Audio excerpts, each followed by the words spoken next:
बच्चों I already have taught you cell wall, cell membrane and different types of solution: hypertonic solution, isotonic solution and hypotonic solution, right?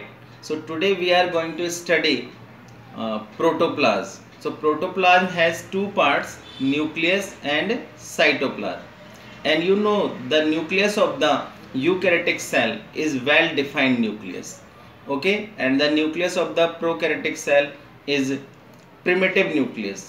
That's why nucleus of the prokaryotic cell is known as the nucleoid, not nucleus. So first see the structure of the eukaryotic cell nucleus. So here this is the diagram of the nucleus of eukaryotic cell. Here what you see, it is a double membrane structure, right? And this membrane is not complete everywhere. It has nuclear pore, right? Second, inside the nucleus there is a ball like structure that is known as the nucleolus. The fluid that is present inside the nucleus, that is known as the nucleoplasm, and thread like structures are present in the nucleus. They are known as the chromatin material, okay. And you see with the wall of the nucleus another structure is found, and that is known as the endoplasmic reticulum. So I will tell you about the endoplasmic reticulum later on. The most important thing in the nucleus is the chromatin material. So in case of chromatin material, they makes chromosome. For example, the cell of the human nucleus,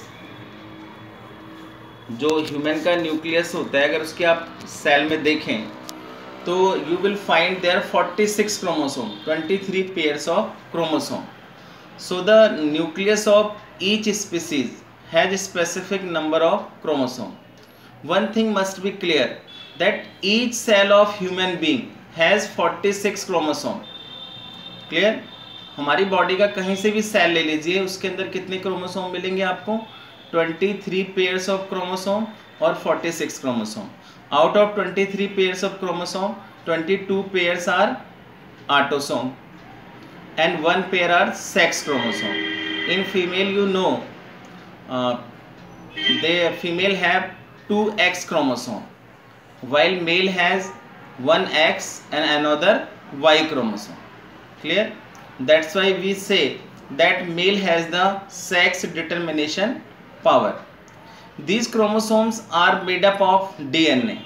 DNA is known as the genetic material because DNA is a transmits parental characters into the offspring. आप देखिए human का जो baby होता है वो हमेशा human ही होता है. क्यों?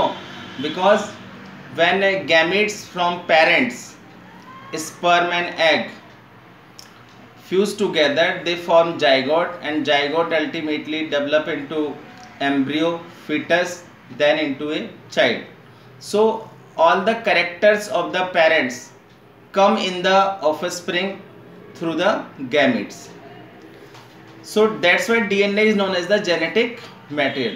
The full form of DNA is the deoxyribonucleic acid. Deoxyribonucleic acid. DNA से ही RNA बनता है और RNA की फुल फॉर्म है राइबोन्यूक्लिक एसिड. क्वेश्चन अराइज कि हम इनको न्यूक्लिक एसिड क्यों कहते हैं? We say them nucleic acid for DNA and RNA because first of all they are acidic in nature, and second they are found in the nucleus. Okay, so chromosomes, they are made up of DNA and protein, and they have DNA, and DNA is the genetic material. So DNA is the most important thing in the nucleus. And DNA is the identity of any organism. Suppose अगर कई बार hospital में होता है बच्चे mix हो जाते हैं और पता ही नहीं चलता कौन सा किसका बच्चा है, तो उस केस में जो बच्चे का DNA होगा वो उसके केवल पेरेंट्स से मैच करेगा. तो आप डीएनए मैचिंग करके पता लगा सकते हैं कि कौन सा बच्चा किस पेरेंट्स का है. Okay, so I already have told you that if you see the nucleus of the prokaryotic cell, they do not have any nuclear membrane, they do not have any nucleolus, no nucleoplasm, and there is only single chromosome, and such a nucleus is known as the nucleoid, right? It means nucleus is not well defined, that you have to remember. And prokaryotic cell का example आपको पता ही है, bacteria, blue green algae. अब देखिए, अब nucleus हो गया हमारा. अब हम पढ़ेंगे cytoplasm. Cytoplasm is the another part of the protoplasm. Do you remember who give the term protoplasm? No, you have forgotten. Purkinje gave the term protoplasm. So I am talking protoplasm has two parts, nucleus and cytoplasm. So nucleus you have studied. So now I am going to tell you about the cytoplasm. तो cell के अंदर अगर आप देखें तो cell membrane के अंदर क्या था? सेंटर में न्यूक्लियस है और क्या है? साइटोप्लाज्म. तो साइटोप्लाज्म में दो पार्ट हो गए. जो इसका फ्लूइड पार्ट है, liquid part, that is known as the cytosol. Cytosol जो फ्लूइड पार्ट है, और बाकी उसके अंदर जो बहुत सारे सेल ऑर्गेनल्स है. I already have told you about the cell organelles. You see here like mitochondria, endoplasmic reticulum, Golgi apparatus, lysosome, plastids, vacuoles, ribosome. So one by one we are going to study about the different cell organelles. So first of all I am going to tell you about the endoplasmic reticulum. So once again you see the diagram. तो मैंने आपको बताया था कि जो nuclear membrane होती है उसी से एंडोप्लाज्मिक रेटिकुलम जुड़ा हुआ रहता है. तो endoplasmic reticulum is again two types. आप यहाँ पर देखिए, जो एंडोप्लाज्मिक रेटिकुलम है इसकी सरफेस पर ribosomes are found. So such kind of endoplasmic reticulum is known as the rough endoplasmic reticulum. Another kind of endoplasmic reticulum, it does not have ribosomes on its surface.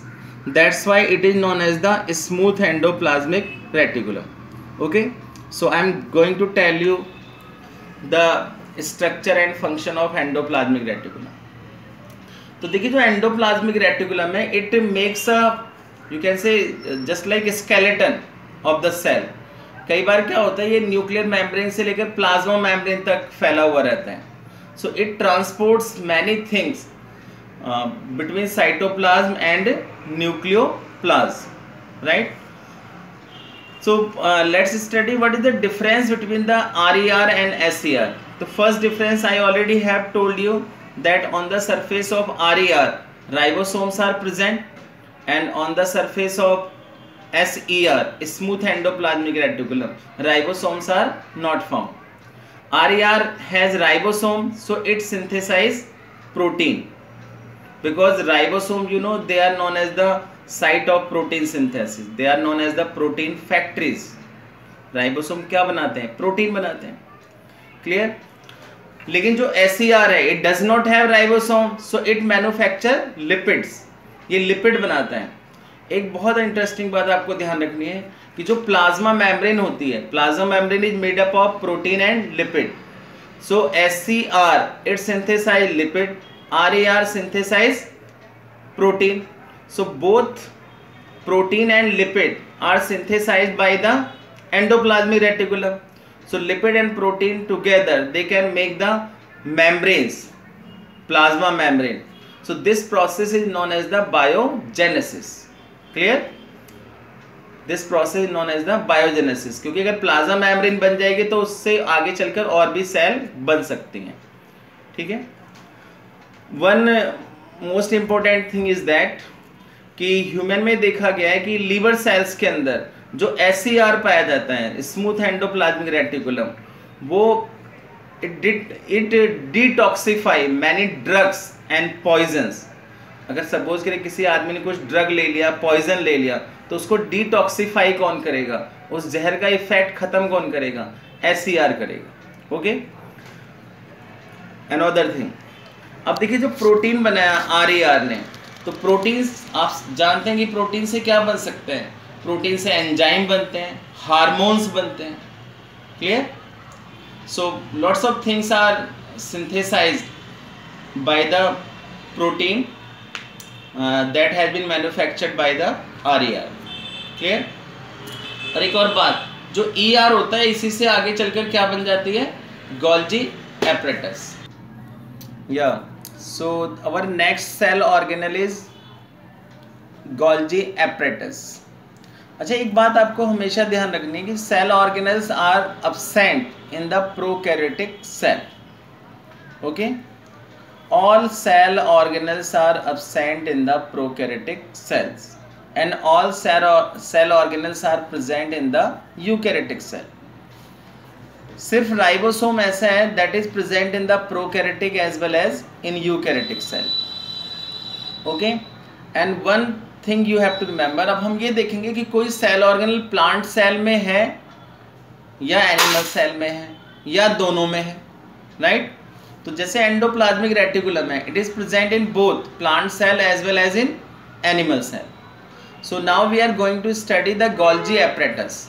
So Golgi apparatus it was discovered by Camillo Golgi. आपकी book में इसका figure भी दिया है Camillo Golgi का, here you see mister Camillo Golgi, right. So he discovered the embryo Golgi apparatus and he was given Nobel Prize for his discovery in 1906। अब देखिए जो गोल्जी एपरेटस है इसको प्लांट सेल के अंदर हम डिक्टियोसोम भी कहते हैं, okay. In plant cell for Golgi apparatus we use the term dictyosome. तो गोल्जी एपरेटस का फंक्शन क्या है, whatever is synthesized by the ER, ये क्या करता है उसको, आप यहाँ बुक में देखिए लिखा हुआ है, the material synthesized near the ER is packaged and dispatched to various targets inside and outside the cell। कि सेल के अंदर जो भी सिंथेसाइज हो रहा है ER के आसपास, ये क्या करते हैं, उसको पैक करते हैं, उसको मॉडिफाई करते हैं और सेल के अंदर और सेल के बाहर इसको ट्रांसपोर्ट कर देते हैं। ये सिंपल शुगर को कॉम्प्लेक्स शुगर में भी कन्वर्ट कर सकते हैं। और गोल्जी एपरेटस का फॉर्मेशन किससे होता है, ER से होता है। अब जो गोल्जी एपरेटस है उससे क्या बनता है, lysosome, right. So now we are going to study our next cell organelle that is lysosome. एक और बात आपको ध्यान रखनी है, जो majority of the cell organelles हैं they are double membrane structure, right. So next cell organelle is lysosome, here you see. So lysosome it is also known as the waste disposal system of the cell, waste disposal system of the cell. अब देखिए जो इसको waste disposal system of the cell क्यों कहते हैं, और इसका एक और नाम है suicide bag of the cell. तो जो लाइसोसोम है, you have to remember first of all it is single membrane structure, ये सिंगल मेम्ब्रेन स्ट्रक्चर है और जनरली ये प्लांट सेल में एब्सेंट होता है और in case of animal cell it is present. तो लाइसोसोम के अंदर it has powerful hydrolytic enzymes. तो उससे क्या होता है, अगर मान लीजिए सेल के अंदर कोई बाहर से फॉरेन सब्सटेंस आता है, कोई जर्म आ जाता है, तो ये इसको किल कर देते हैं। और if any cell gets damage, उसके सेल ऑर्गेनल्स डैमेज हो जाते हैं किसी भी सेल के, तो what happens, it starts eating those cell organelles, right. या कोई सेल एजिंग प्रोसेस में चली गई है तो उसको भी ये डिस्ट्रॉय कर देते हैं, राइट।